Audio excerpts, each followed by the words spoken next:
selalu berusaha menyimpan sesuatu yang bisa membawa manfaat, baik untuk dirinya, untuk anak cucunya, maupun untuk keluarganya, untuk masa kini dan masa depannya.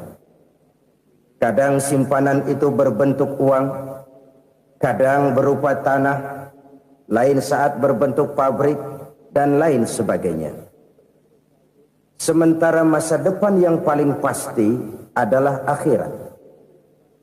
Jika untuk masa depan dunia kita rela memeras keringat, membanting tulang, pergi pagi dan pulang petang, menyimpan uang, menyimpan tanah, menyimpan pabrik, pernahkah kita merenung jika satu saat kiamat datang, kita dibangkitkan dari kubur masing-masing, berdiri di padang mahsyar untuk mempertanggungjawabkan seluruh kegiatan hidup kita di dunia ini? Lalu kita akan menuju ke alam akhirat. Sudahkah kita mempunyai simpanan untuk akhirat kita?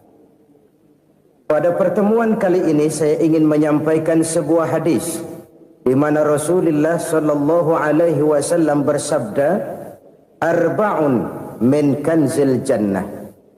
Simpanan sorga ada 4 macam. Yang pertama, ikhfa'us sadaqah, menyembunyikan sedekah. Saudara-saudara kaum muslimin, sebagaimana yang kita maklum bahwa Allah Subhanahu wa taala melebihkan sebagian rezeki dari kita terhadap yang lain. Ada yang kaya, ada yang setengah kaya, ada yang miskin, ada yang setengah miskin, dan selanjutnya. Ada yang gajinya kecil tapi penghasilannya gede. Ada yang penghasilannya gede tapi nggak punya gaji. Ada juga yang memang gajinya gede dan penghasilannya gede. Kelebihan rezeki merupakan sunnatullah dan tidak harus membuat kita merasa lebih dari yang lain. Bahkan sebaliknya, kelebihan itu harus membuat kita ringan tangan untuk menolong mereka yang memang memerlukan pertolongan. Kalau saudara diberikan ilmu, maka pertanyaan akhirat cuma satu: ilmumu kau amalkan untuk apa? Kalau saudara diberikan umur yang panjang, pengadilan akhirat juga bertanya satu: umurmu kau habiskan di mana? Tapi kalau saudara diberikan harta, pengadilan akhirat akan bertanya dua: hartamu kau dapat dari mana? Kau belanjakan kemana? Dari mananya ditanya, dan kemananya juga ditanya. Oleh karena kita akan dimintakan pertanggungan jawab, maka amanah yang bernama harta ini harus kita gunakan dengan sebaik-baiknya. Ada penggunaan yang merupakan kewajiban, itu zakat namanya.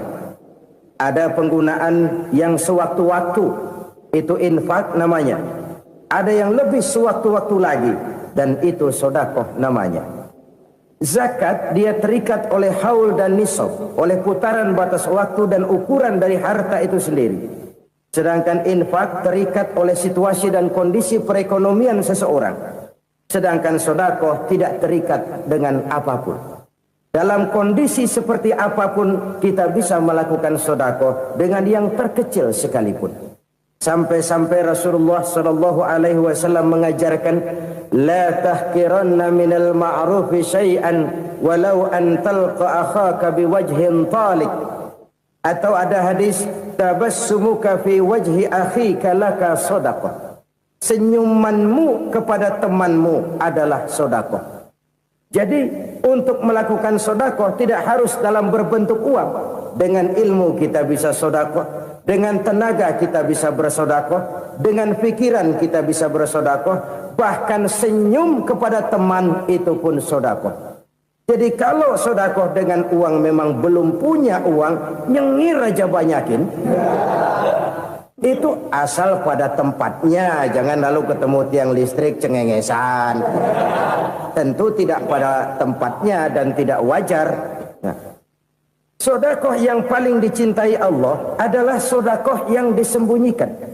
Artinya, jauh dari sifat riya. Kan kadang-kadang ada orang sedekah itu disebutkan namanya, apa tidak bagus? Kalau memang niatnya ikhlas, ya bagus-bagus saja.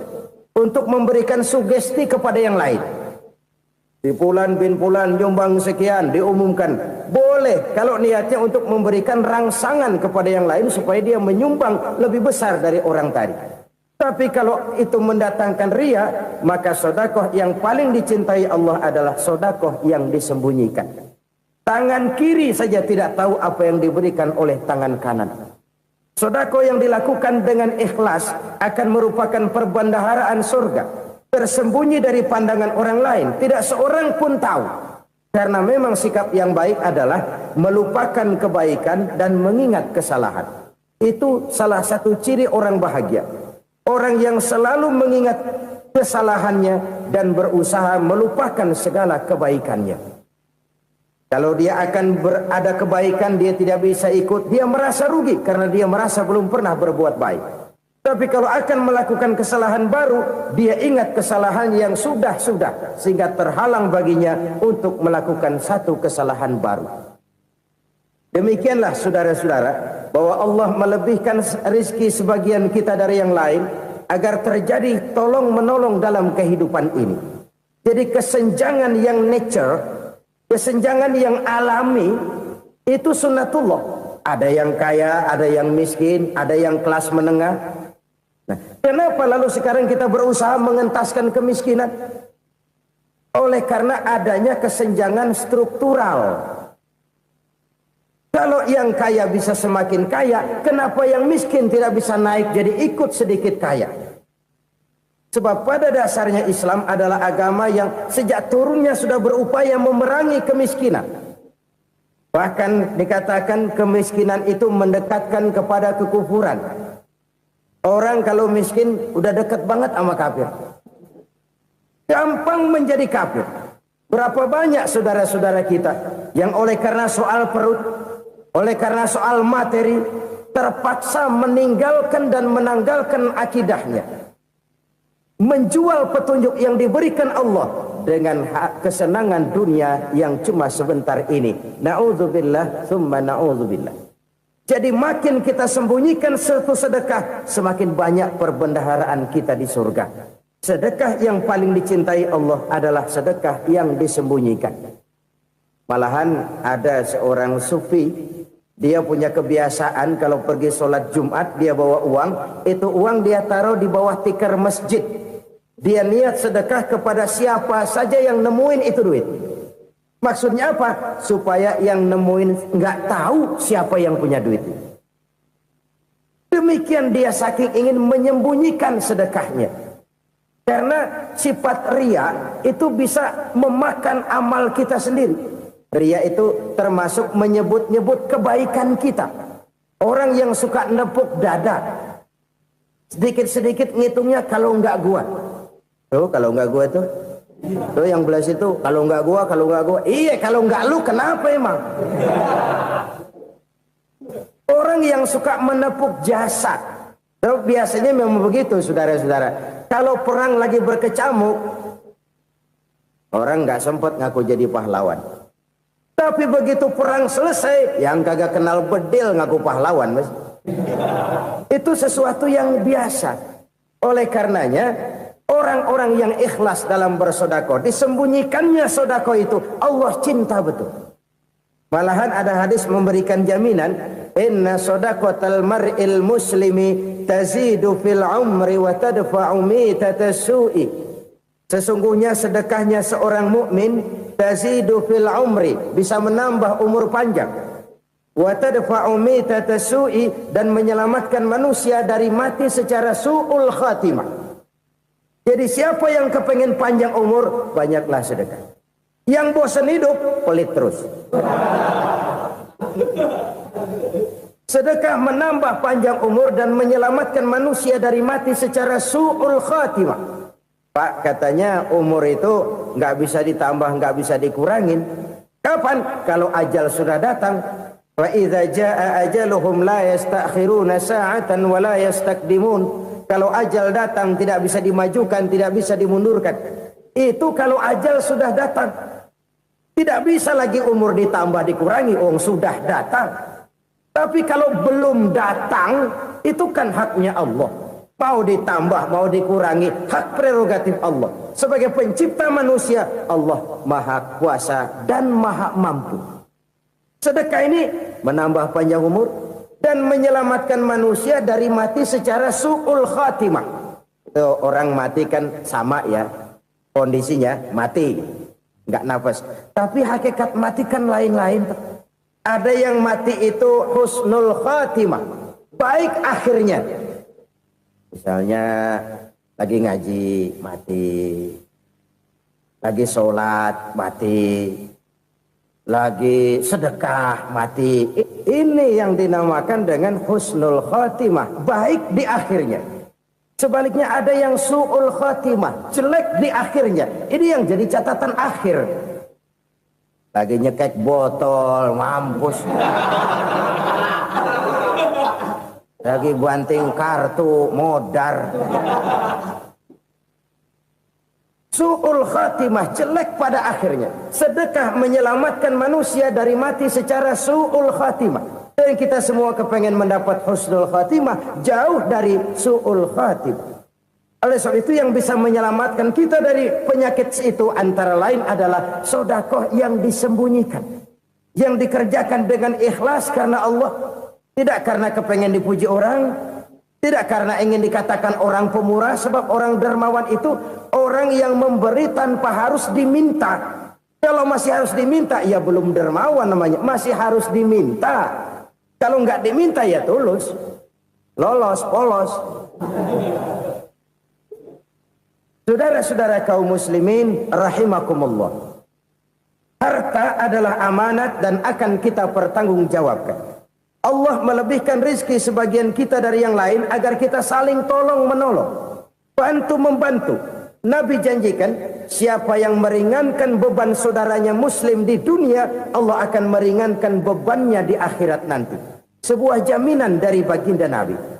Si orang yang kita bantu barangkali tidak bisa membalas, Allah yang akan membalas lewat jalan lain yang tidak pernah kita sangka-sangka. Ada orang tanya, Pak, ini ada orang nyumbang masjid sambil marah-marah, bagaimana? Saya bilang sumbangannya aja ambil, marahnya jangan.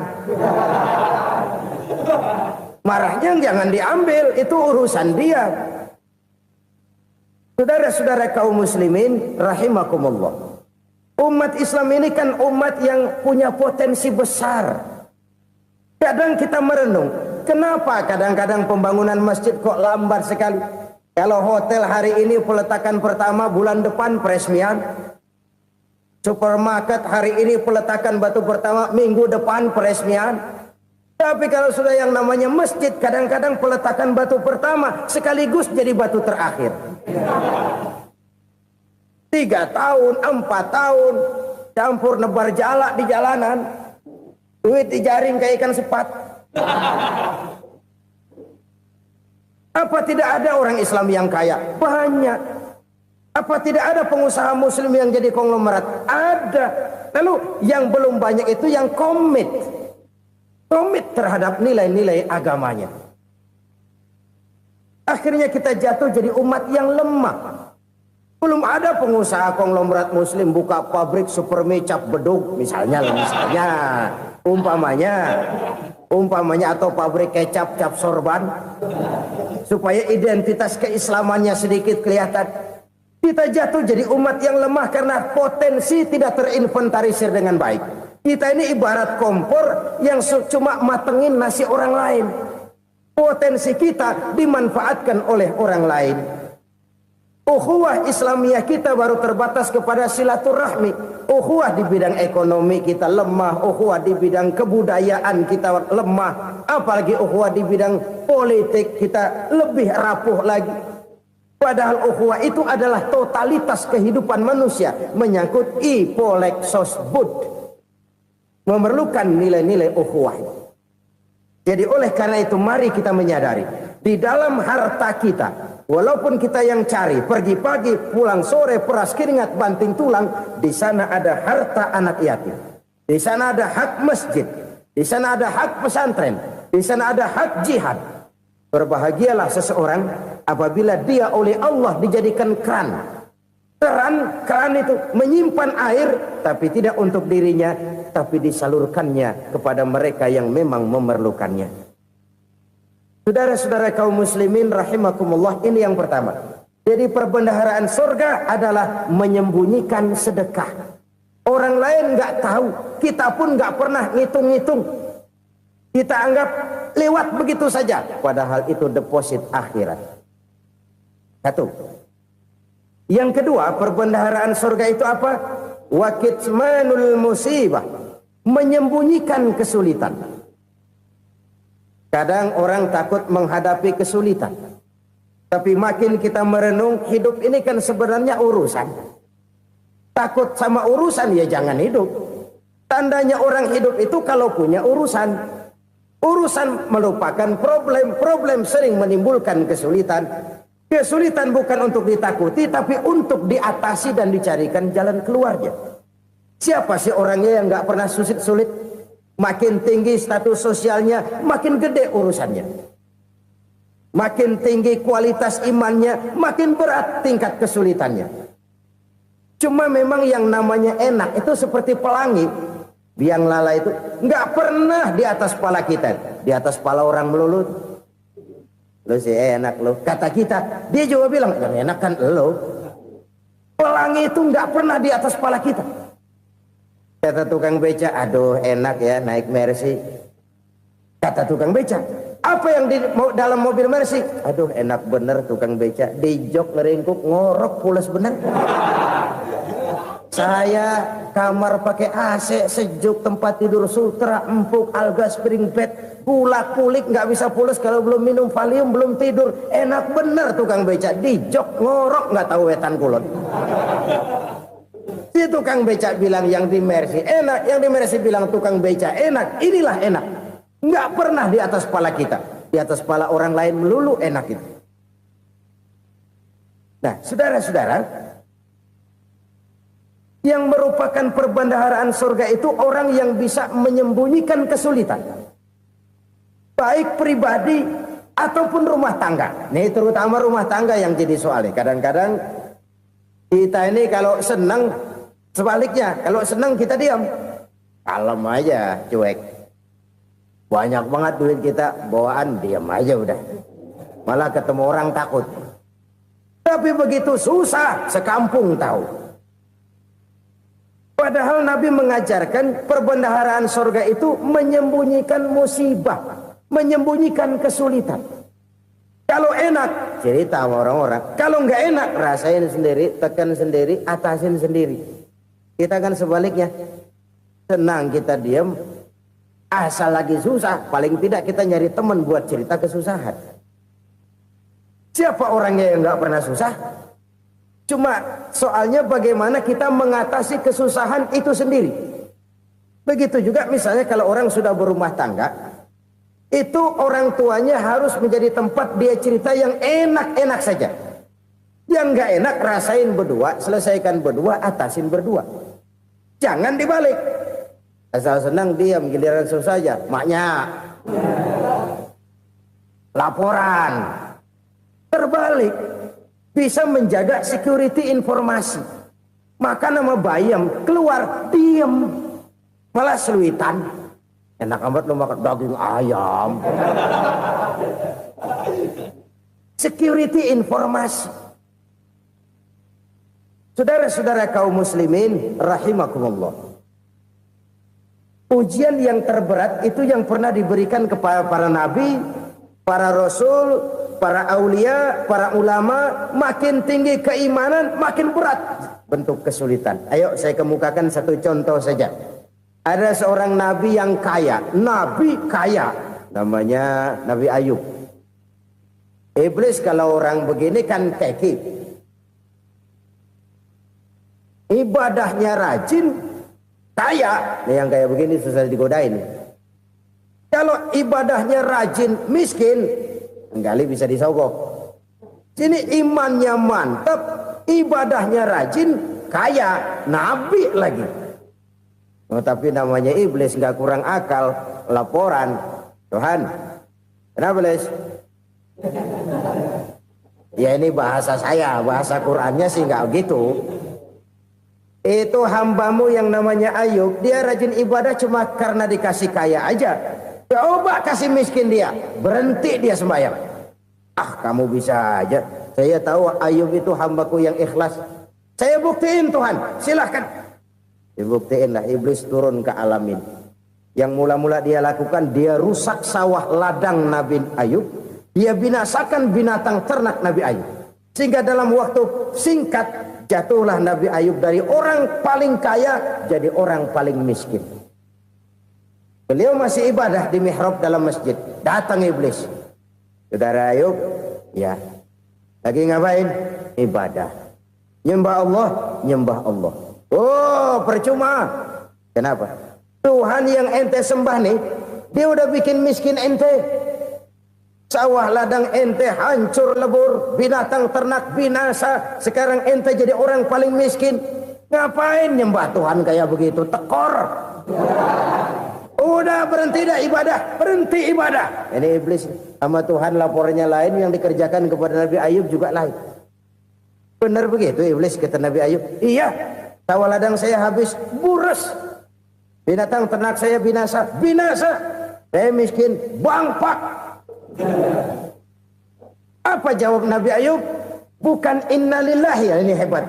Alhamdulillahillazi a'tani wa akhza minni. Segala puji bagi Allah yang telah memberikan harta kepada saya dan sekarang mengambilnya lagi. Alhamdulillah. Allah yang ngasih, Allah yang ambil. Itu mah urusan Allah. Iblis cuman ibadah jalan terus, sujud lagi Nabi Ayub. Iblis seleher gondok banget. Dasar Nabi nggak mempan dia apa-apain.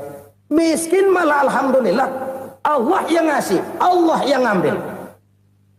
Jadi kalau kita tidak komit, kita tidak terikat kepada kaya, miskin, senang, susah, apa yang bisa bikin kita susah? Jadikan kekayaan, kemiskinan, jadikan senang, susah sebagai anak buah yang bisa kita atur. Jangan kekayaan ngatur kita, jangan kemiskinan ngatur kita. Kita yang harus mengatur mereka. Senang, susah, kaya, miskin, bahagia, sengsara, jadikan itu anak buah yang bisa kita atur. Kalau sekarang kita kaya, lain saat boleh jadi kita miskin, semiskin-miskinnya. Allah yang ngasih, Allah yang ngambil. Tenaga mana yang bisa menghalangi? Ibadah jalan terus. Iblis makin gondok. Dasar Nabi loh.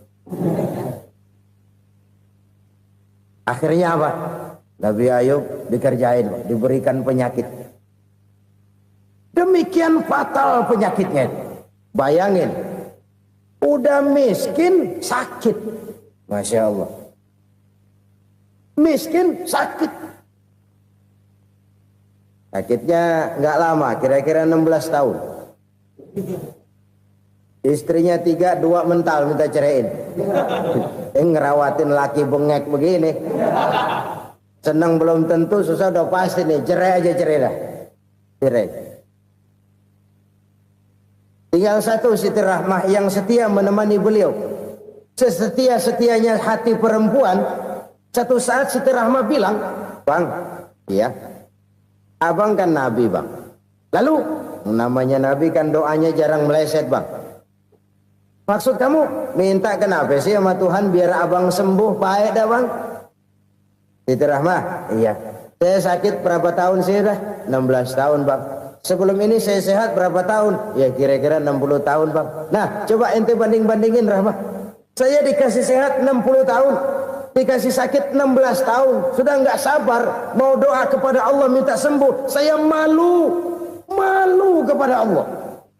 Diuji dengan yang luar biasa seperti ini, tidak mengganggu stabilitas kehambaannya. Dia tetap menghamba kepada Allah Subhanahu wa ta'ala. Saudara-saudara kaum muslimin rahimakumullah. Kunci menghadapi kesulitan itu apa? Allah jelaskan dalam satu ayat, wa basyiris sabirin alladzina iza asabathum musibah qalu inna lillahi wa inna ilaihi raji'un. Gembirakan orang-orang yang sabar Siapa mereka itu? Yang apabila mendapat musibah mereka kembali kepada keyakinan dasar segalanya dari Allah dan segalanya akan kembali kepada Allah. Ini konsepsi dasar dari sikap muslim dalam menghadapi berbagai kesulitan. Segalanya dari Allah, segalanya akan kembali kepada Allah. Kalau ini sudah kondisi dasarnya, maka kita akan lapang menghadapi kenyataan bagaimanapun pahitnya. Apakah itu namanya miskin, apakah itu namanya sakit, bahkan maut sekalipun. Maut sekalipun. Segalanya dari Allah, segalanya akan kembali kepada Allah. Ini sikap hidup, bukan sekedar ucapan. Kita kadang-kadang menjadikannya sebagai ucapan. Mulutnya sehingga berhenti, innalillahi wa inna ilaihi rajiun, tapi nangisnya terus gerung-gerungan. Bukan itu, ini kesadaran moral. Kalau segalanya dari Allah, segalanya kembali kepada Allah, kan sebenarnya cuma nunggu giliran. Hari ini saya nyembayangin dia, entah hari apa saya disembayangin orang. Hari ini saya antar dia ke kubur, entah hari apa orang nganterin saya ke kubur. Hari ini saya tahlilkan dia, entah nanti kapan orang tahlilkan saya. Segalanya dari Allah, segalanya akan kembali juga kepada Allah. Oleh sebab itu saudara-saudara, kesulitan bukan untuk ditakuti. Kesulitan justru untuk diatasi, dicarikan jalan keluarnya. Dan tidak ada orang yang tidak pernah mendapat kesulitan. Tidak ada. Semakin tinggi status sosial, semakin tinggi kualitas keimanan, semakin besar juga tingkat kesulitan. Hanya saja bagaimana cara kita mengatasinya. Dan Al-Quran menyatakan, innama al-usri yusra. Di balik kesulitan itu pasti ada kemudahan. Roda itu berputar. Karena itu Rasulullah Sallallahu Alaihi Wasallam mengingatkan kepada kita, ta'arraf ilallahi firraha ya'rifka fisyiddah. Ingatlah kepada Allah di waktu kamu senang, supaya Allah ingat kepada kamu di waktu kamu susah. Kalau waktu senang kita ingat kepada Allah, kita susah, Allah tidak akan meninggalkan kita. Tapi kalau waktu senang kita jauh dari Allah, sujud tidak sempat, dengan masjid jauh, ketika senang kita lupakan Allah. Nanti begitu kita susah, Allah lupakan kita. Dan itu menyakitkan. Oleh karena itu orang-orang tua kita dulu bilang, kalau lagi sehat ingat-ingat, lu bakal sakit nanti. Kalau lagi kaya ingat-ingat satu saat kita bakal jatuh miskin.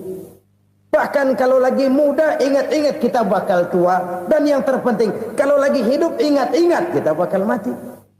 Saudara-saudara kaum muslimin rahimakumullah. Jadi yang kedua yang merupakan perbendaharaan surga, menyembunyikan musibah. Saudara-saudara kaum muslimin rahimakumullah. Hal ketiga yang merupakan perbendaharaan surga adalah wasilatur rahmi. Orang yang suka bersilaturahmi. Sebagaimana yang kita maklum bahwa manusia adalah makhluk yang disebut zon politika. Makhluk sosial yang tidak mungkin hidup sendiri-sendiri. Betapa dan siapapun kita memerlukan orang lain. Bodoh betul manusia kalau tinggal di tengah masyarakat tapi tidak mau bermasyarakat. Merasa hebat sendiri, pinter sendiri, gagah sendiri, kaya sendiri. Mungkin kalau mati juga ngubur sendiri. Jangankan kita di sini, di sorga saja Nabi Adam waktu sendirian bengong melulu, ngondar mandir. Allah tegur dam sepi dam. Ya ini kalau bahasa saya. Iya Tuhan sepi ini nggak ada coret-corekan pisan ini. Diciptakan Siti Hawa baru anteng Nabi Adam. Itu di sorga. Cobalah. Umpamanya saudara tinggal di Jakarta nih. Kayak bener. Apaan aja di Jakarta punya saudara dah. Jembatan Semanggi ambil. Monas, Buntel bawa pulang. Hotel-hotel ambil semua. Cuman tinggal di Jakarta sendirian, apa enaknya? Betapa dan siapapun kita perlu orang lain. Tidak ada seorang pun yang bisa memenuhi kebutuhan hidupnya secara sendiri-sendiri. Nah, Islam telah menyelamatkan manusia dari ras diskriminasi. Mengikat manusia dengan persaudaraan yang berlandaskan kepada akidah. Karena itu dianjurkan bersilaturahmi. Bahkan Nabi menyatakan, man arada ayyubsata lahu fi rizqihi wa yunsa'a fi atharihi falyasil rahimah. Siapa yang kepengen diluaskan rezekinya dan dipanjangkan usianya, banyaklah ia bersilaturahmi. Siapa yang kepengen dimudahkan rezekinya, hendaknya ia banyak bersilaturahmi. Kalau banyak teman, kesulitan kan paling tidak ada tempat cerita. Udah susah, sendirian kita pikirin diri, nggak ada tempat tukar pikiran. Cepet banget sama bengek. Dilawan sendiri. Nah, secara makro kita bisa berkata, tidak mungkin ada kemenangan kalau tidak ada kekuatan. Tidak ada kekuatan kalau tidak ada kesatuan dan persatuan. Tidak mungkin ada kesatuan dan persatuan tanpa semangat silaturahmi. Kalau umat Islam mau menang, dia harus kuat. Kalau umat Islam mau kuat, dia harus bersatu. Kalau umat Islam mau bersatu, dia harus membudayakan silaturahmi ini. Bahkan sampai-sampai kata Nabi, kalau bisa cari nilai tambah. Apa? Silman qata'ak. Bersilaturahmilah kau kepada orang yang marah denganmu. Masya Allah, indahnya ajaran agama kita. Orang yang marah pun kepada kita, kata Nabi, kalau bisa bersilaturahmilah kepadanya, kepada orang yang marah itu. Di situ nilai tambah. Cuman jujur nih hadis, ngucapinnya gampang, ngamalinnya yang berat banget. Orang marah sama kita, kita disuruh silaturahmi, ada apa malu? Lu marah, ada gua marahan lagi. Tunggu pikirin. Saudara-saudara kaum muslimin rahimakumullah. Tapi ini yang diajarkan, bahkan ini yang dicontohkan oleh baginda Rasul. Bagaimana begitu mudah, misalnya satu saat Abu Jahal ini ngatur strategi bagaimana bikin Muhammad celaka. Dia gali lubang di depan tempat tidurnya. Dia tutupin daun korma. Terus dia panggil seseorang, ke sini. Kasih tahu Muhammad, pamannya sakit keras, minta ditengokin. Berangkat orang ini ke sana. Muhammad, labbaik. Pamanmu sakit keras, dia minta ditengokin. Baik, saya akan datang menjenguk beliau. Berangkatlah Nabi ke rumah Abu Jahal tanpa prasangka apapun. Abu Jahal udah pasang setil, selimut 3 rangkap setengah dipakai. Persis kayak orang meriang. Tapi sembari ngintip dari balik selimut.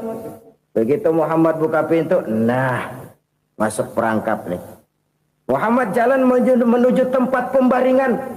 Makin lama makin dekat, makin lama makin dekat. Makin dekat ke lubang yang dipasang oleh Abu Jahal itu. Dalam hati Abu Jahal, terus dah jatuh, mampus dah lo ini. Mampus lo hari ini nih. Apa yang terjadi? Malaikat Jibril datang. Muhammad, pamanmu cuma pura-pura sakit. Di depan tempat tidurnya ada lubang perangkap supaya kamu jatuh ke situ. Sudah, kamu pulang. Balik kanan Nabi. Sudah hampir jatuh ke lubang, balik kanan, pulang. Bayangin kecewanya Abu Jahal. Muhammad dikit lagi, Muhammad dikit lagi. Enggak paman, saya pulang aja. Emosi bangun dari tempat tidur, enggak sadar kalau lagi pura-pura sakit. Lompat ngejar Nabi, dia lupa dengan lubang yang dia gali. Serak, nyemplung sendiri ke dalam lubang.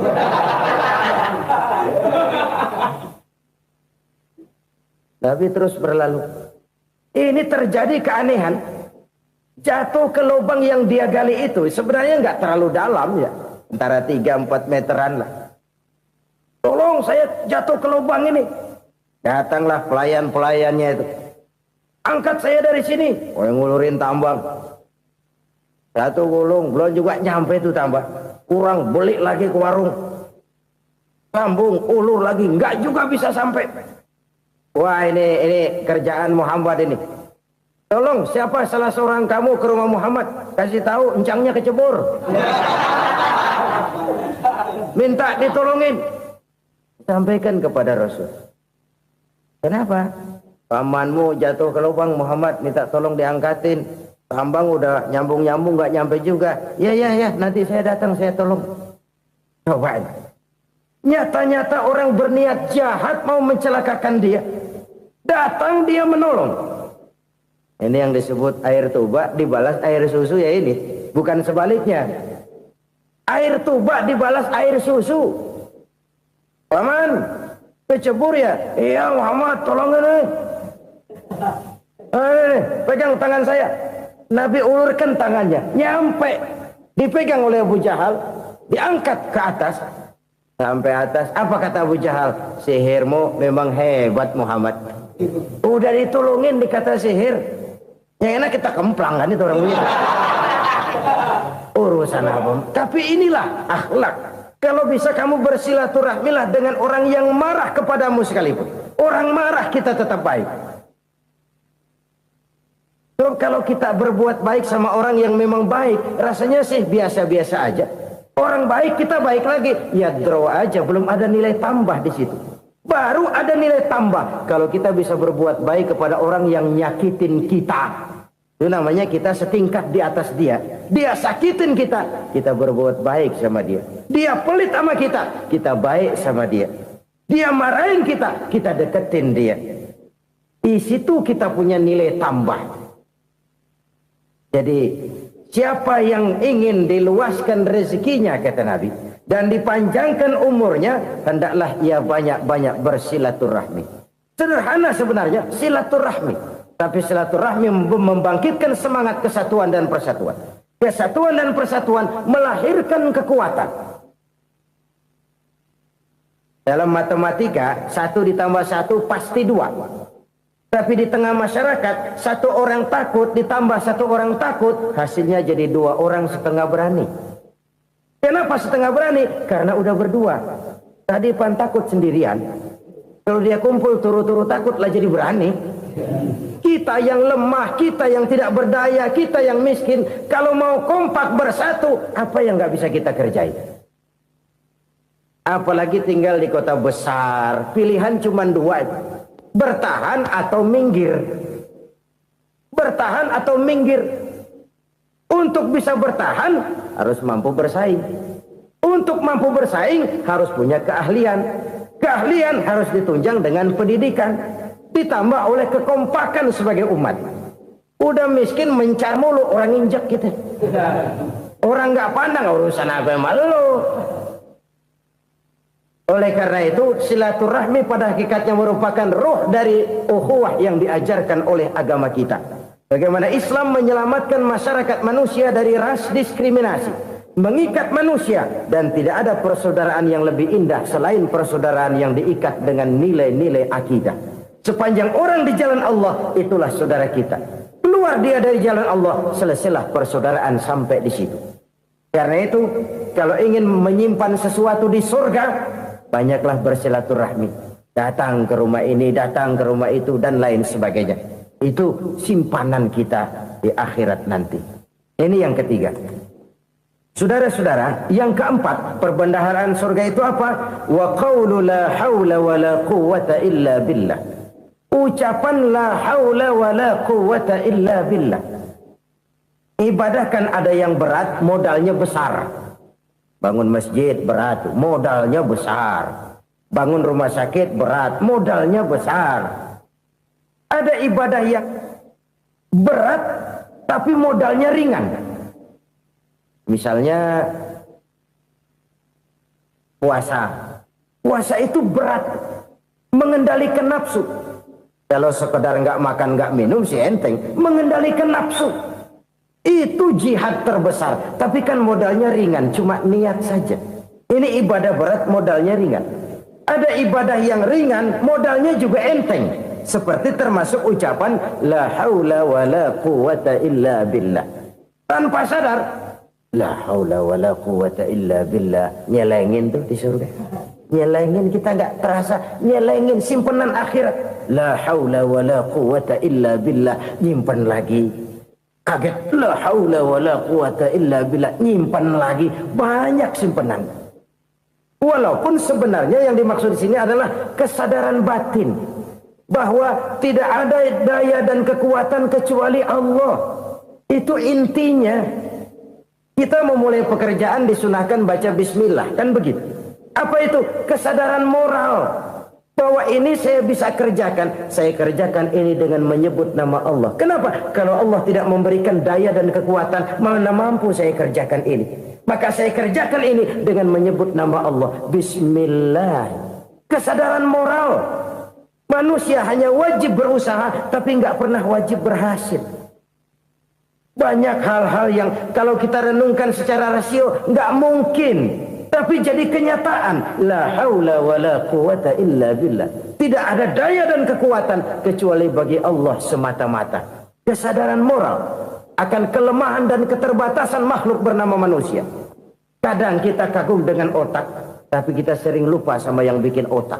Padahal bagaimanapun hebatnya otak, yang bikin otak pasti lebih hebat dari otak. Nggak percaya, silahkan otak-otakan. Inilah kecenderungan. Kita kagum dengan pesawat-pesawat mutakhir, bukan main besi gede banget terbang itu. Alangkah hebatnya. Lalu apa yang bikin otak tidak lebih hebat dari itu semua?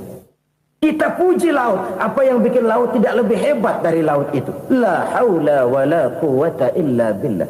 Tidak ada daya dan kekuatan kecuali Allah. Apa yang bisa kita lakukan?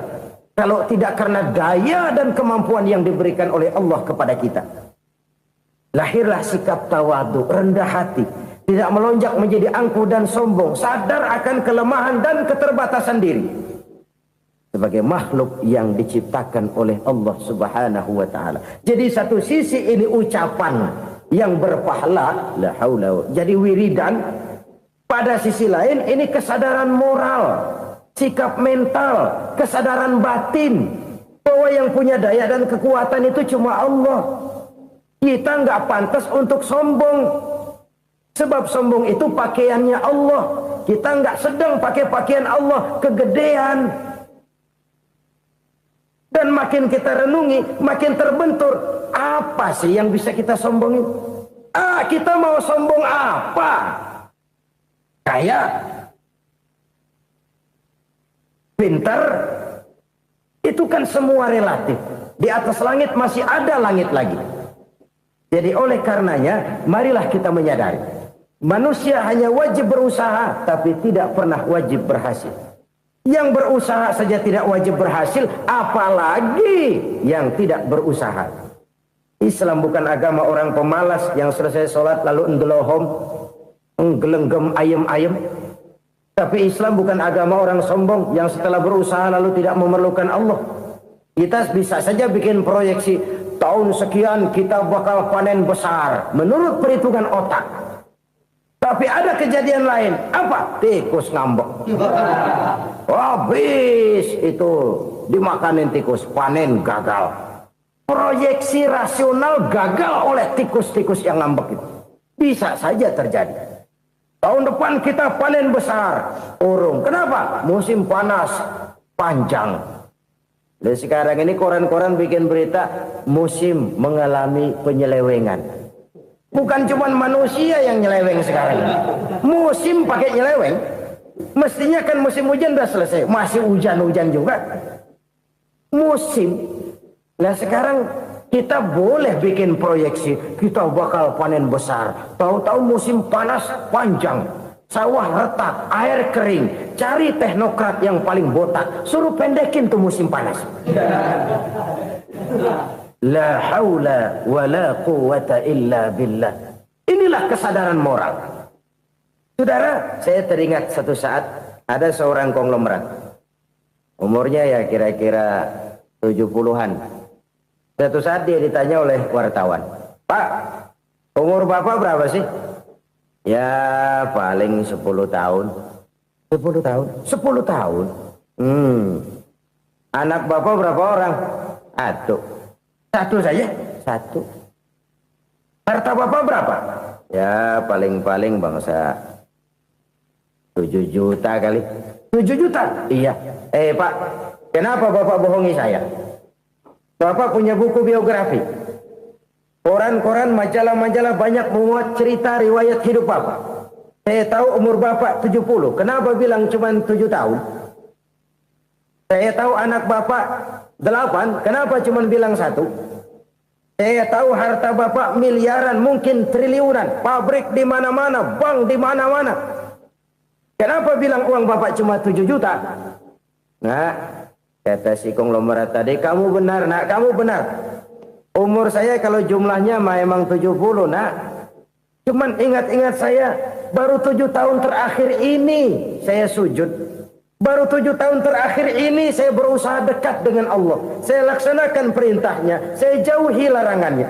7 tahun inilah rasanya yang ada nilainya di hadapan Allah. Yang 63 tahun matong, kelabu, kelem umur gue. Habis untuk maksiat, untuk munkarat. Maka ketika ditanya tadi, umur saya 7 tahun itu. Oh begitu Pak. Oh iya. Lalu anak Pak. Anak bapak kan 8. Kenapa bilang cuma 1? Nah, kalau jumlah hitungannya memang anak saya 8. Tapi dari 8 orang ini rasanya cuma 1 nih. Yang bakal jadi buah hati, belahan jantung.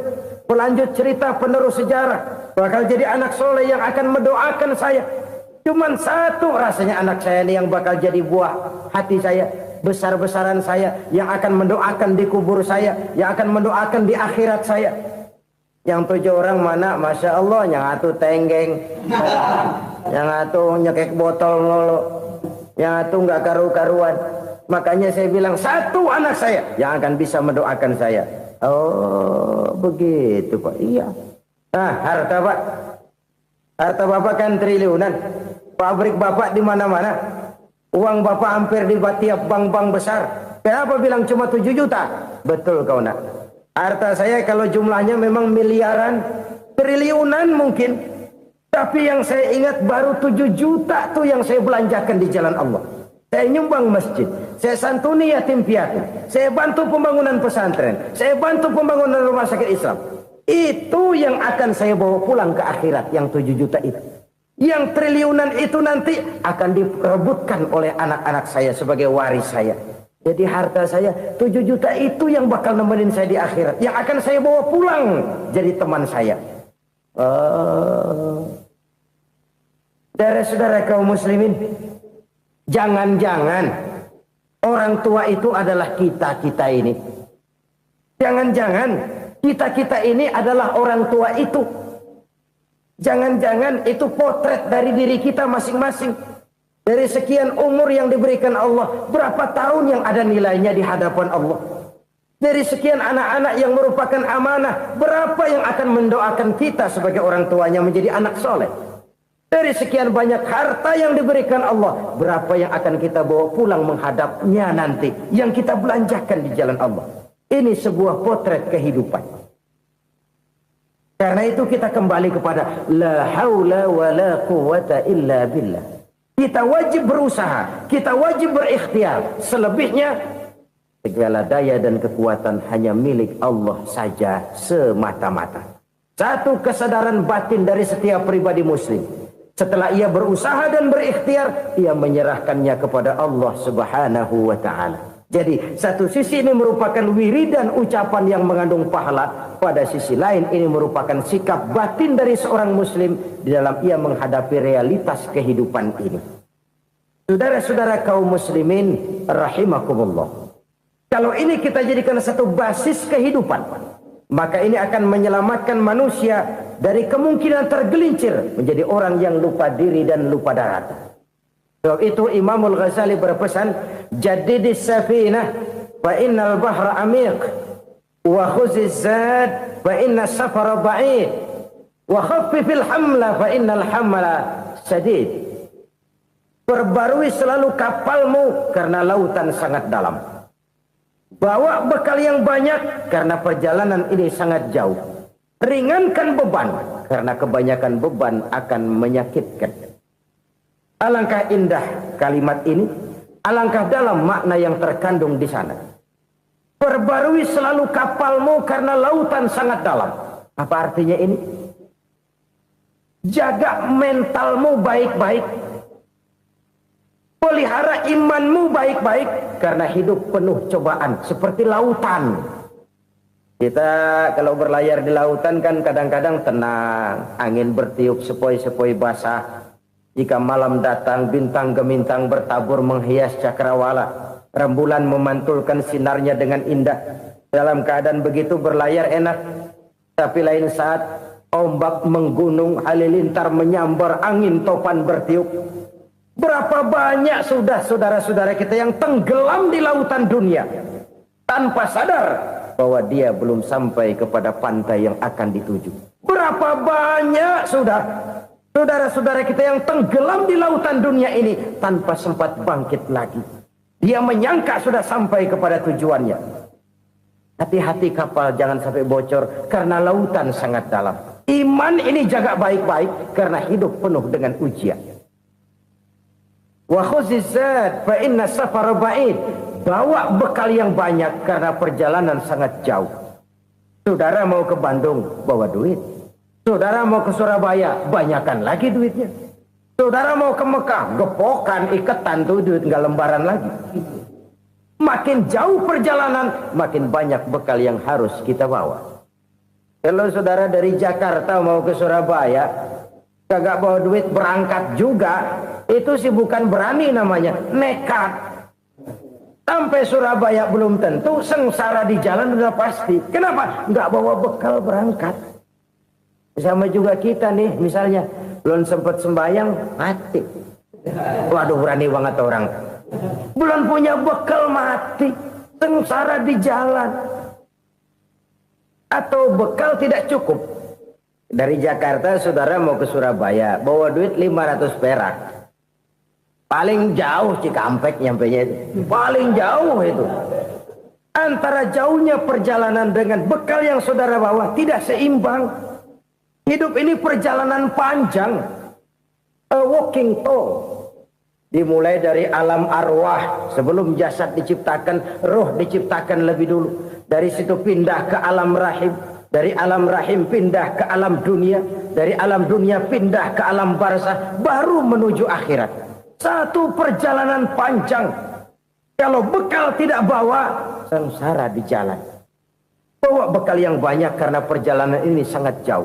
Wa khaffifil hamla, ringankan beban karena beban itu cuma akan menyulitkan.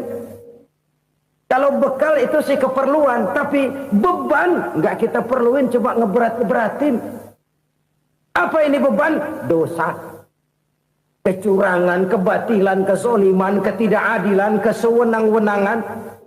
Itu akan jadi beban kita di akhirat. Alangkah celakanya, perjalanan panjang, bekal tidak bawa, beban kelewat banyak, alamat sengsara di jalan. Pahala tidak ada, dosa berlipat ganda. Na'udzubillah, summa na'udzubillah. Kalau kita rangkum nasihat Al-Ghazali dengan kisah si konglomerat tadi, kita akan mengambil kesimpulan. Pertama, bekal terbaik dalam menghadapi gejolak kehidupan ini tidak lain adalah iman. Yang kedua, pahala dan dosa. Dua hal kontroversial. Pahala adalah bekal, dosa adalah beban. Tapi kita sekarang kan tidak begitu terangsang kepada yang abstrak. Orang berlomba mencari yang konkret-konkret saja. Yang real. Kalau memang dosa, benjol dong. Kira-kira begitu. Kira-kira begitu. Persis orang Yahudi dulu. Orang Yahudi itu kan pernah minta kepada Nabi Musa. Ya Musa, lan nu'mina laka hatta narallaha jahrah. Musa, kami nggak bakal mau beriman kepada Allah kalau belum kami lihat Allah ada nongkrong di depan kami.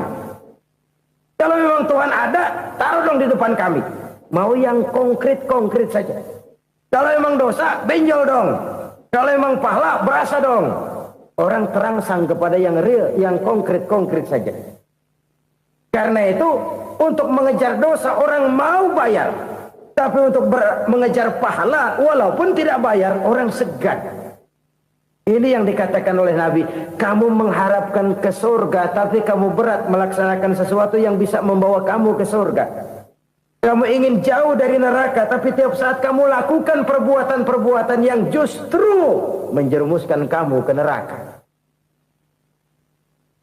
Idda'aitum an-najata minan nar wa ramaitum fiha anfusakum. Kamu ingin selamat dari neraka, tapi kamu lemparkan diri kamu ke neraka. Kamu ingin masuk surga, tapi berat sekali kamu melakukan perbuatan-perbuatan yang bisa menyampaikan kamu di surga. Saudara-saudara kaum muslimin rahimakumullah. Jadi hal keempat yang merupakan perbendaharaan surga adalah la haula wa la quwwata illa billah. Satu sisi ini merupakan ucapan yang memperberat timbangan akhirat. Pada sisi lain ini merupakan sikap hidup seorang muslim. Kesadaran batin yang sangat dalam bahwa tidak ada daya dan kekuatan kecuali Allah. Dan itu kita simbolkan pada saat memulai pekerjaan dengan bismillah, dengan menyebut nama Allah. Satu kesadaran moral, saya hanya bisa melakukan ini karena diberikan daya dan kekuatan oleh Allah. Lahirlah sikap tawadu, rendah hati, tidak melonjak menjadi angkuh dan sombong. Saudara-saudara, sampai sini dulu jumpa kita kali ini. Semoga 4 perbendaharaan surga ini dapat kita lakukan, yang kelak akan merupakan bekal kita di kemudian hari nanti. Amin ya rabbal alamin. Bapak-bapak, ibu-ibu, saudara-saudara kaum muslimin rahimakumullah. Di dalam kehidupan kita sebagai seorang muslim, minimal 5 kali dalam sehari semalam kita mendengar seruan untuk mendirikan solat yang disebut azan. Ada kalimat menarik di dalam kalimat azan itu, yakni seruan hayya 'alal falah, marilah menuju kepada keberuntungan, marilah meraih kemenangan. Seruan ini adalah kecenderungan dari setiap manusia, apapun warna kulitnya. Artinya, setiap orang dalam hidup selalu ingin meraih dan mencari kemenangan. Kemenangan akan melahirkan kepuasan batin, dan kepuasan batin memberikan kebahagiaan. Sedangkan kekalahan melahirkan penderitaan batin, dan penderitaan batin menjerumuskan seseorang di dalam berbagai bentuk kerugian. Jikalau inilah seruan azan, maka masalahnya ialah apa yang menyebabkan kita meraih kemenangan. Al-Quranul Karim memberikan tuntunan dan ajaran kepada kita bahwa orang-orang yang memperoleh kemenangan itu tidak lain adalah orang-orang yang bertakwa. Hanyalah mereka yang bertakwa kepada Allah Subhanahu wa ta'ala pada akhirnya akan tampil sebagai pemenang. Lalu siapa orang yang bertakwa itu? Dijelaskan dalam awal-awal Al-Baqarah, orang yang bertakwa yang akan meraih kemenangan. Pertama, allazina yu'minuna bil ghaib, yaitu orang-orang yang beriman kepada yang gaib. Percaya bahwa ada alam yang gaib, alam yang abstrak, alam yang tidak bisa dijangkau oleh salah satu daripada panca indera kita. Mereka percaya dan beriman kepada adanya malaikat, beriman kepada adanya iblis dan jin, beriman kepada adanya alam kubur, beriman kepada adanya alam mahsyar, beriman kepada adanya alam akhirat, beriman kepada adanya surga dan neraka. Beriman bukan cuma sekedar beriman dalam ucapan bibir saja, tetapi beriman yang nilai iman itu mampu mewarnai gerak dan gaya hidupnya. Iman yang meresap sampai ke tulang sumsum, kemudian memberikan dampak positif di dalam kehidupan manusia. Alam, kita tahu, adalah sesuatu yang selain Allah, dan Allah bukanlah alam. Apapun namanya selain daripada Allah, itu adalah alam. Alam pada hakikatnya terbagi menjadi 2. Ada alam syahadah, alam nyata, alam konkret, alam yang bisa dijangkau oleh salah satu indera kita. Kemudian ada alam ghaib, alam yang tidak bisa dijangkau oleh panca indera kita, alam metafisika, alam abstrak, alam yang wajib kita imani keberadaannya. Kita percaya bahwa malaikat itu ada, Kita percaya kepada jin, bahwa jin itu ada. Kita percaya kepada adanya iblis dan setan. Bukan percaya kepada iblis dan setannya, percaya bahwa iblis dan setan itu ada. Itu termasuk salah satu daripada sifat orang yang bertakwa kepada Allah. Saudara-saudara kaum muslimin rahimakumullah, kecenderungan pembangunan yang lebih bersifat materialistis biasanya menggeser aspek kehidupan rohani. Orang berpikir empiri, dan dalam pola pikir yang demikian maka alam gaib tidak lagi mendapat perhatian. Aspek kehidupan yang bersifat rohaniah malah mulai ditinggalkan. Akibatnya terjadilah kepincangan di dalam kehidupan kita. Pernah ada satu pengalaman pribadi. Dalam perjalanan kembali ke tanah air, dalam pesawat di sebelah kanan saya duduklah seorang Jerman namanya Heiner Simonsen. Iseng saya ajak kenalan, saya ajak ngobrol, saya tanya dia. Saya bilang, Mas Heiner ini, kalau pesawat yang kita tumpangi ini jatuh ke bawah, kira-kira apa yang bakal terjadi, Mas? Dia bilang, kita semua akan mati. Begitu? Iya. Oke. Apa itu mati? Tanya saya. Dia bilang, untuk tahu apa itu mati, kita harus tahu lebih dahulu apa itu hidup. Saya pikir nih bule bisa ngomong juga. Baiklah kata saya. Apa hidup menurut Anda itu?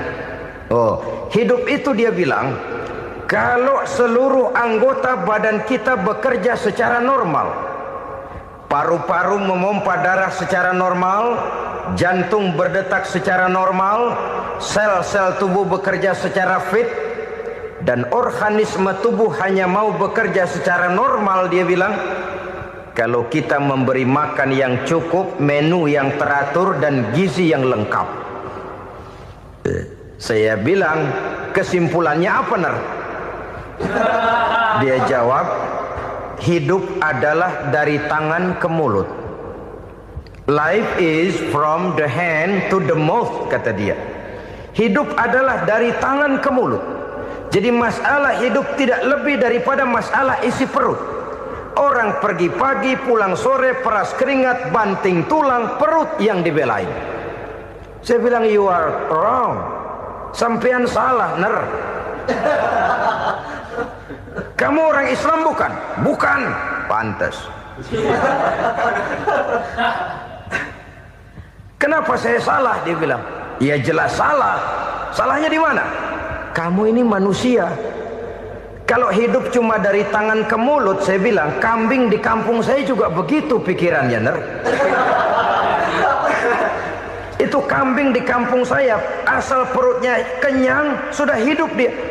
Perkara besok bagaimana, lusa prospeknya macam mana, bulan depan ada apa, kambing nggak pernah mikir.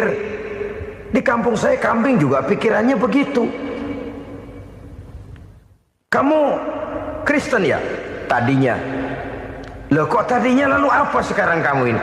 Dia bilang, sekarang saya netral. Saya tidak beragama, tapi saya percaya kepada Tuhan sebagai pencipta alam. Saya ingat benar dia bilang, I haven't any religious, but I believe to God as the creator of the world. Kenapa bisa netral begitu, Ner? Habis saya bingung katanya. Islam bilang Islam baik, Kristen bilang Kristen baik, Hindu Buddha bilang Hindu Buddha baik, semua agama baik. Saya netral sekalian, nggak beragama.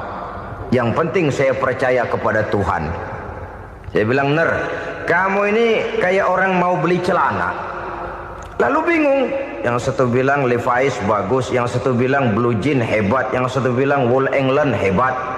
Celana ini hebat, celana itu bagus, celana ini hebat. Semua celana bagus, kamu bingung. Akhirnya netral, tidak pakai celana. Itu juga salah.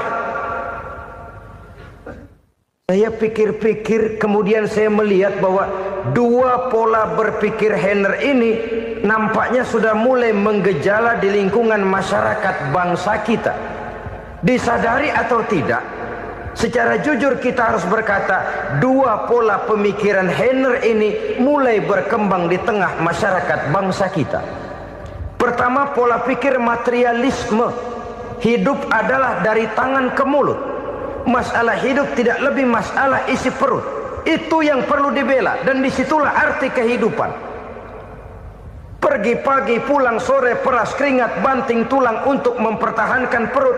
Kalau sudah kemari cara orang berpikir, maka buat apa percaya kepada yang gaib? Untuk apa sholat? Untuk apa puasa? Untuk apa zakat? Untuk apa menghadiri majelis taklim? Tanpa kepercayaan kepada yang gaib, hidup berjalan menurut alur empiris dan materialis. Kalau sudah ke sana cara orang berpikir, biasanya orang lalu cenderung menghalalkan segala cara. Hanyalah orang yang percaya bahwa akhirat ada. Hanyalah orang yang percaya bahwa alam kubur itu ada. Hanyalah orang yang percaya bahwa malaikat itu ada, hidupnya akan lebih terarah dan terkendali. Karena kepercayaan kepada yang gaib, yang merupakan fase daripada kehidupan setelah hidup yang sekarang ini, mewarnai gerak pribadi seseorang di dalam dia melakukan kegiatan hidupnya. Pola berpikir materialisme, disadari atau tidak, mulai menggejala di lingkungan masyarakat bangsa kita. Hidup tidak lebih dari urusan tangan ke mulut, mulut ke tangan, tangan ke mulut. Asal perut sudah kenyang, hiduplah sudah. Perkara bagaimana prospek hari yang akan datang, bagaimana akhirat, tidak jadi persoalan. Ini yang oleh Nabi diperingatkan, ad-dunya sijnul mu'min wa jannatul kafir. Dunia adalah penjara bagi orang beriman dan surga bagi orang kafir.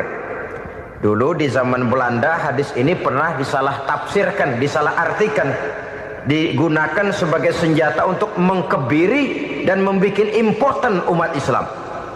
Sudahlah umat Islam gak usah macam-macam, kata Belanda. Dunia ini kan penjara buat orang Islam, surga buat orang kafir. Di penjara jangan bertingkah.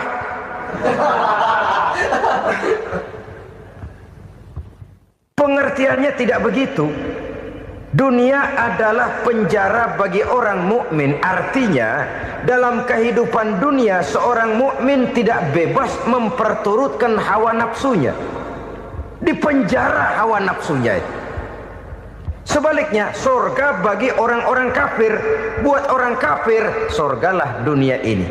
Mereka bebas memperturutkan hawa nafsunya. Dilarang tidak terlarang, dicegah pun tidak tercegah. Mereka hidup menurut alur bisikan nafsu mereka sendiri. Kemudian bila ajal datang, maut merenggut nyawa, selesailah surganya sampai di situ. Maka bagi orang-orang yang tidak percaya kepada adanya akhirat, kepada adanya alam gaib, surganya sebatas umurnya. Sekali lagi, surganya sebatas umurnya. Bila umur selesai, ajal pun datang merenggut nyawa, selesailah sudah surganya sampai di situ. Alangkah pendeknya perjalanan orang-orang yang tidak percaya kepada alam gaib ini. Bagi kita mukmin, jikalau kita mampu memenjarakan hawa nafsu, kita bisa bahagia di dunia ini. Dan Islam memang tidak menyuruh kita sengsara di dunia. Raih dunia, kejar dunia, gapai dunia sebagai alat untuk mencapai kebahagiaan di akhirat nanti. Hidup adalah satu perjalanan panjang yang terbentang sejak kita terlahir dari alam rahim sampai kepada alam akhirat nanti. Andai kata kita gagal meraih kebahagiaan di dunia, toh kita masih punya akhirat. Tapi jangan jadi dalil yang melemahkan semangat. Biarin dah kita di dunia kebelangsak, yang penting akhirat. Akhirnya dunia benar-benar kebelangsak. Bagaimana dunia ini bisa kita raih, dan bagaimana meraih dunia untuk menunjang kepentingan akhirat nanti. Yang kedua, dari pikiran Heiner yang saya lihat menggejala di lingkungan masyarakat bangsa kita, timbulnya manusia-manusia netral. Seolah-olah Tuhan yes, agama no. Sama Tuhan percaya, agama ogah. Tuhan ngangguk, giliran agama godeng. Padahal hampir dalam setiap ayat dalam Quran, kata-kata amanu biasanya bergandeng dengan wa amilus shalihat. iman dan amal soleh. Ini sebagai isyarat Tuhan dan agama jangan pernah dipisah-pisah. Apabila kita bertuhan, maka kita harus beragama. Apabila kita beragama, maka agama itu harus bersumberkan dari Tuhan yang kita imani itu. Tidak mungkin kita pisah, Tuhan yes, agama no. Sama Tuhan percaya tapi agama bikin sendiri. Sembayangnya cukup bengong 2 jam madep ngulon.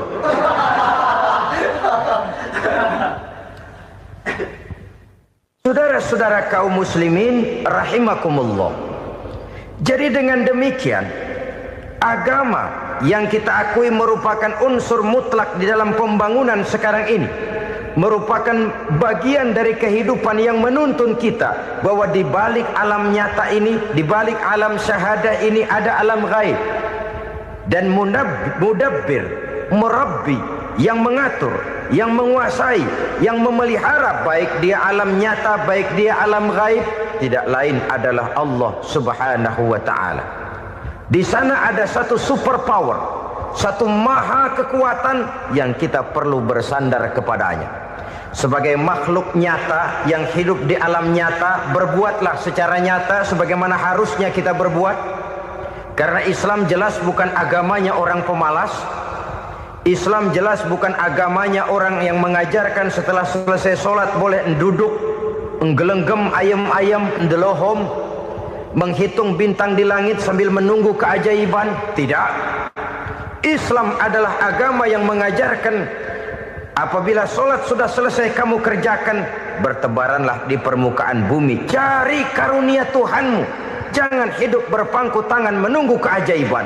Karena hidup bukan undian. Jangan berharap untung besar tanpa mau peras keringat. Tapi di sebalik itu toh kita juga harus yakin bahwa di sisi usaha nyata yang kita lakukan ada satu super power, satu maha kekuatan gaib yang menentukan berhasil dan tidaknya usaha kita. Kepercayaan kepada hal semacam inilah yang mendorong kita untuk mempunyai sandaran vertikal, agar jikalau usaha ini berhasil, kita tidak lupa diri dan lupa daratan. Jikalau usaha ini gagal, kita tidak putus asa dan buruk sangka, tidak cupik pandangan dan sempit hati, tapi mampu melihat persoalan dengan kacamata putih sambil husnuzon kepada Allah Subhanahu wa ta'ala. Kita percaya malaikat itu ada. Ada yang namanya raqib dan atid, mengawasi gerak hidup kita sampai kepada gerak hati kita. Ini memberikan sugesti agar kita berhati-hati. Tidak sejengkal tanah pun kita bisa berlindung dari pengawasan raqib dan atid. Ada munkar nakir yang akan menyoal kita di alam kubur. Ada malaikat malik, penjaga neraka. Ada malaikat ridwan yang menjaga surga. Kita percaya kepada adanya jin, kita percaya kepada adanya setan, iblis. Percaya kepada adanya, bukan mempercayai si setan, si iblis lalu menjadikannya sebagai teman. Tidak. Percaya bahwa mereka itu ada dan merupakan makhluk Allah yang gaib, yang diciptakan Allah Azza wa Jalla. Kepercayaan kepada alam gaib memberikan motivasi terhadap gerak lahir manusia, sehingga dengan motivasi kepercayaan kepada yang gaib, gerak lahir jadi lebih terarah, jadi lebih terpelihara. Pernah seseorang bertanya, "Pak, apakah adanya akhirat bisa dibuktikan secara ilmiah?" Saya bilang tidak bisa, tidak bisa. Kenapa? Karena yang berangkat nggak pernah pulang kemari lagi. Kalau dia pulang kemari bisa kita tanya bagaimana enak di sono. Cuma secara moral saya katakan, lebih beruntung orang yang percaya kepada akhirat daripada yang tidak. Sekarang saudara percaya akhirat ada, lalu saudara baik-baik di dunia, sholat, puasa, zakat, menolong orang lain, menebarkan kebajikan. Saudara mati, andai kata akhirat tidak ada, toh dalam hidup saudara sudah berbuat baik. Paling tidak nama saudara akan dikenang sebagai orang baik. Sebaliknya, saudara percaya, kata saya, bahwa akhirat tidak ada, lalu hidup semau-maunya, tenggelam dalam maksiat dan munkarat, menentang Allah, tidak mau ruku dan sujud. Lalu saudara mati, kemudian akhirat ada, ayo mau apa? Bekal tidak punya. Jadi secara moral lebih beruntung orang yang percaya kepada adanya akhirat daripada yang tidak percaya. Dan itu alam gaib yang tidak bisa dibuktikan secara eksat. Jangankan untuk membuktikan seperti itu, dalam kehidupan sehari-hari saja yang kita rasakan tidak selalu berbentuk toh. Angin, bagaimana sih bentuknya angin? Kita tidak tahu. Merah, buktinya kalau dikerok merah. Yang merah itu kulit, yang kulit kita bukan anginnya. Sakit, rasa sakit itu ada, tapi bagaimana bentuk sakit? Kita nggak pernah tahu. Kalau kita makan cabai pedas, bagaimana bentuk pedas itu tidak ada, tapi rasa ada. Bentuk pedas hijau, cabainya bukan pedasnya. Tidak semua yang kita rasakan bisa kita gambarkan dalam bentuk yang konkret.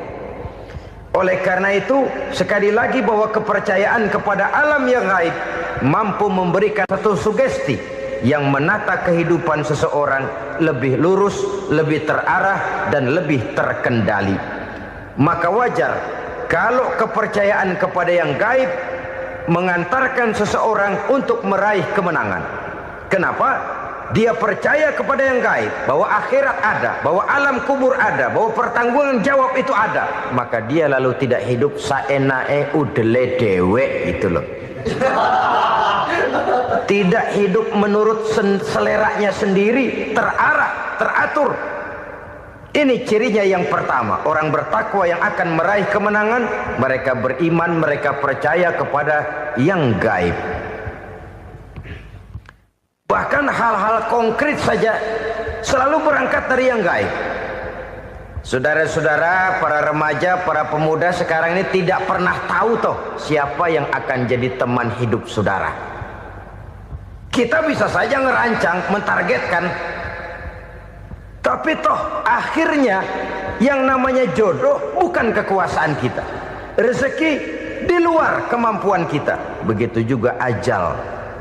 Maut, jodoh, ajal adalah contoh-contoh konkret bahwa pada akhirnya yang gaiblah yang menentukan. Bertahun-tahun ngelancong, emang jodoh seret, nggak jadi.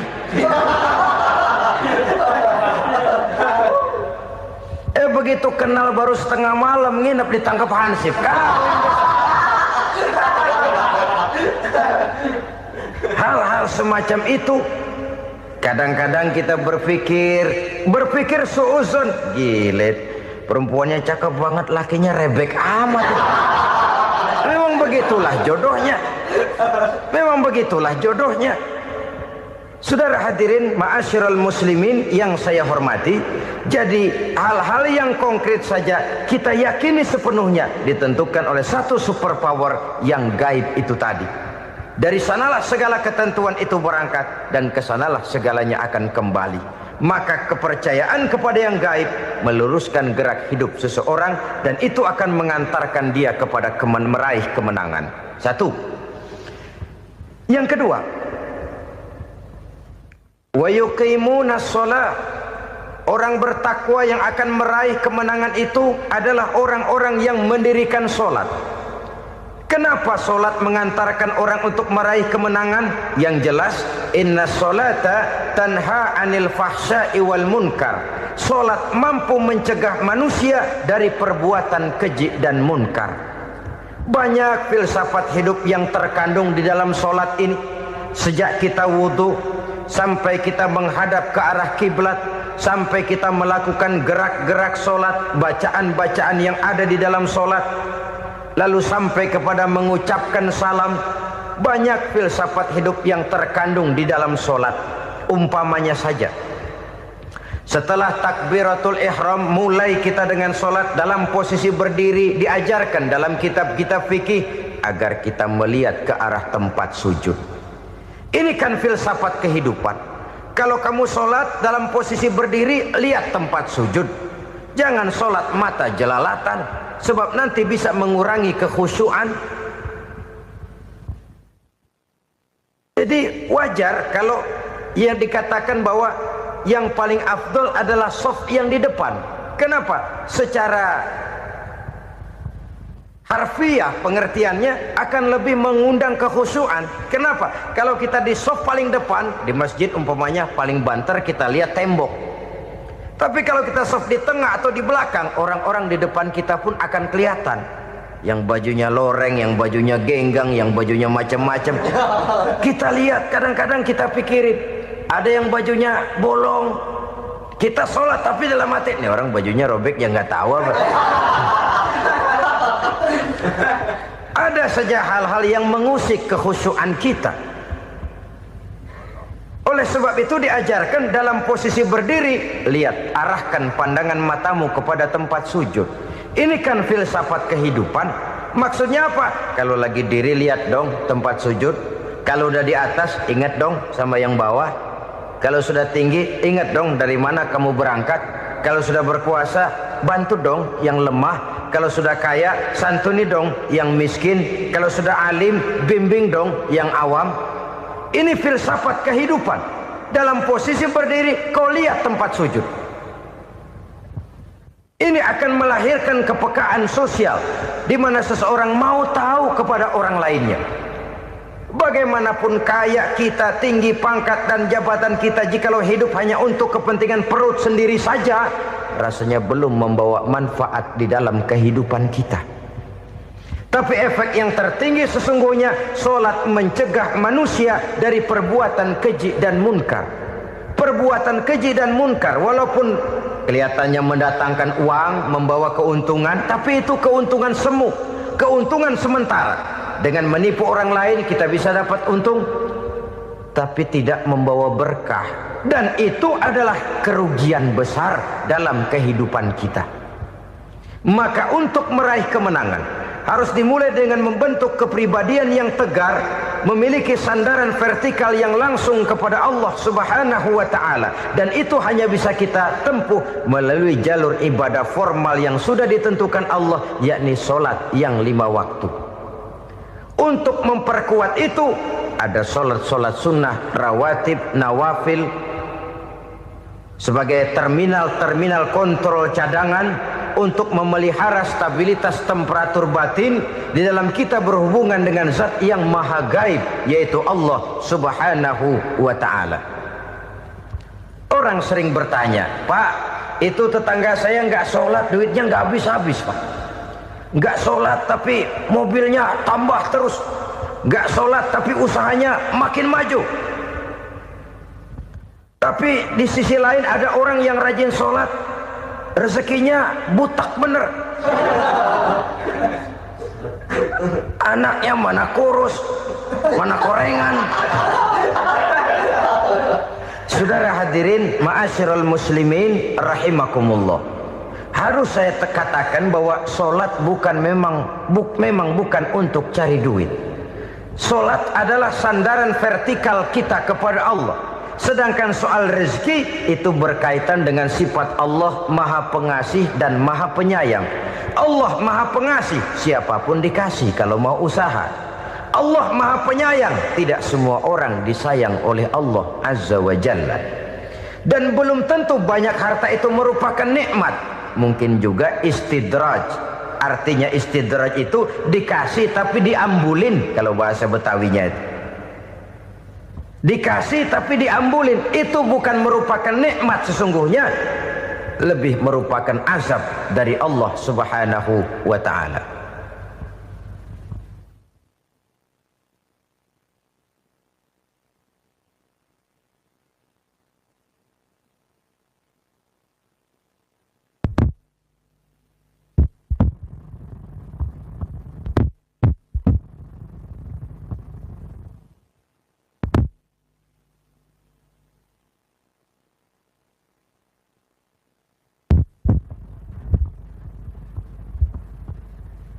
Agama mempunyai sistem sholat, dan kita umat Islam telah dituntun oleh Allah Subhanahu wa ta'ala yang wajibnya 5 kali dalam sehari semalam mendirikan solat, dan itu tentu berada dalam jangkauan kemampuan manusia.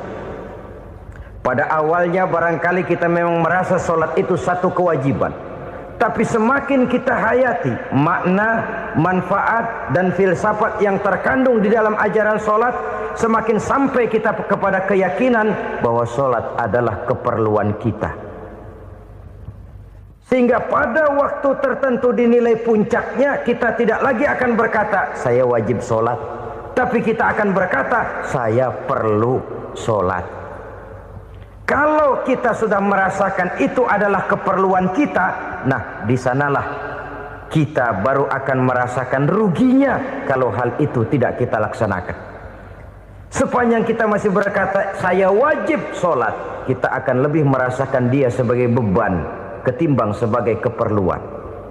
Yang jelas Allah tidak memerlukan ibadah yang kita laksanakan ini. Dengan kata lain, andai kata satu dunia penuh ini orang tidak ada yang sholat satu pun, Allah tidak akan turun dari jabatan Tuhan. Jangan lalu berpikir kalau kita ngambek se-RW kagak sembahyang Tuhan tekor kali ini ya. Tentu tidak, itu perlunya kita, bukan perlunya Allah.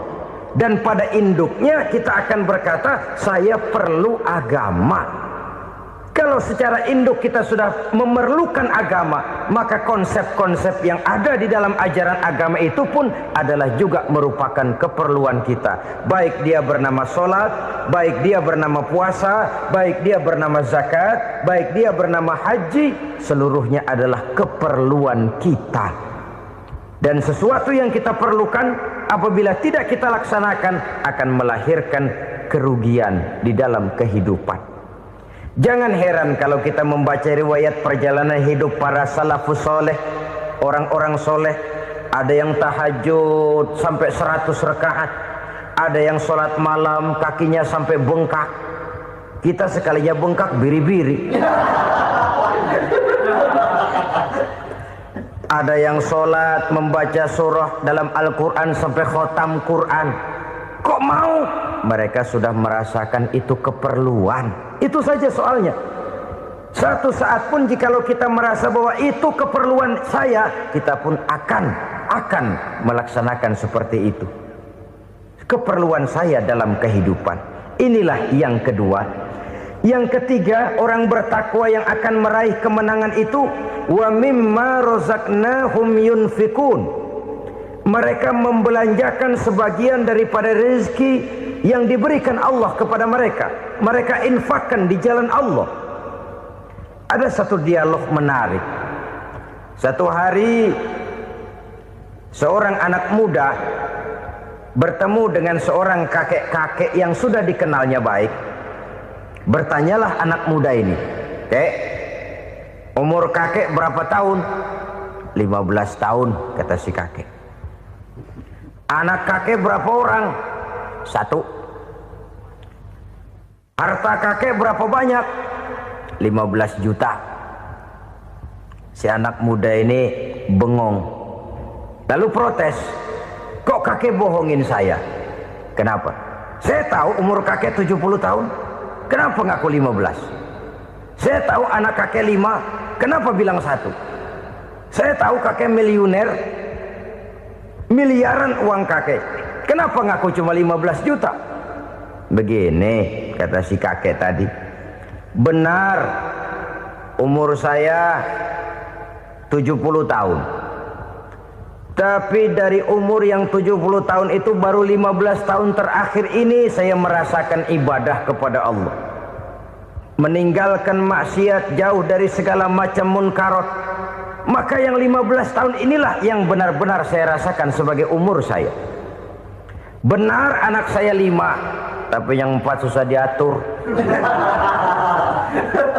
Cuman 1 rasanya nih yang bakal jadi si buah hati belahan jantung pelanjut cerita penerus sejarah. Cuma 1 ini yang saya harapkan, yang akan jadi anak soleh, yang akan membuat saya menerima pensiunan pahala. Kalau yang 4 apek dah, nggak ada harapan. Yang satu nyekek botol melulu. Oh begitu. Iya. Lalu kenapa kakek bilang harta kakek cuma 15 juta padahal saya tahu kakek uangnya miliaran, depositonya banyak? Ya karena 15 juta itulah yang saya ingat yang pernah saya belanjakan di jalan Allah. Saya merasa itulah harta saya yang sebenarnya. Yang miliaran yang saya simpan di bank kelak kalau satu saat saya mati akan jadi rebutan di antara anak-anak saya. Iya kalau anak saya soleh kayak yang satu ini. Kalau yang 4 tadi udah tulen dia bakal berantem dah berebut tuh. Jadi 15 juta yang saya belanjakan di jalan Allah inilah yang saya merasakan benar-benar harta saya yang sesungguhnya. Dialog ini patut menjadi bahan renungan kita bersama. Diberikan kita umur 40, 50, 60, 70, 80. Berapa tahun dari umur yang diberikan itu yang jalan mulus, yang kita gunakan untuk melaksanakan ibadah? Banyak harta kita simpan di bank, di lemari, di dompet, di tas. Tapi berapa yang sudah kita depositokan di jalan Allah yang akan menemani kita di hari kita kembali nanti? Maka orang bertakwa yang akan meraih kemenangan, wa mimma razaqnahum yunfikun, mereka membelanjakan sebagian dari rezeki yang diberikan Allah di jalan Allah Subhanahu wa ta'ala. Ma'asyiral muslimin rahimakumullah. Zahirnya memang kita memberikan kepada orang lain, tapi hakikatnya kita menyimpan untuk diri kita sendiri. Kita memberikan kepada yatim piatu 25.000. Zahirnya kita memberikan si yatim, hakikatnya kan kita cuma nyimpan. Saya berikan, titip kepadamu, ini untuk saya di akhirat. Kau boleh belikan baju, kau boleh belikan untukmu makan, kau boleh bayarkan sekolahmu. Ini untuk saya. Hakikatnya kita nyumbang masjid 1 juta, zahirnya kita berikan kepada panitia masjid, tapi hakikatnya kan cuma titip 1 juta ya untuk saya di alam kubur nanti. Silakan kau boleh belikan semen, ini uang, belikan besi, belikan pasir. Saya cuma sekedar titip untuk kepentingan saya. Hakikatnya kita cuma sekedar menitip. Sebagaimanapun pada hakikatnya, apapun yang kita miliki dalam kehidupan kan cuma sekedar hak guna pakai, bukan hak milik mutlak. Harta kita, rumah kita, kendaraan kita, kebun kita, pabrik kita, hak guna pakai saja. Hak milik mutlak cuma untuk Allah Subhanahu wa ta'ala. Saudara-saudara kaum muslimin rahimakumullah. Ini yang ketiga. Kemudian yang keempat, orang-orang bertakwa yang akan meraih kemenangan, allazina yu'minuna bima unzila ilaika. Mereka yang beriman, mereka yang percaya kepada apa yang telah diturunkan kepadamu Muhammad, ay Al-Quran, yakni Al-Quranul Karim.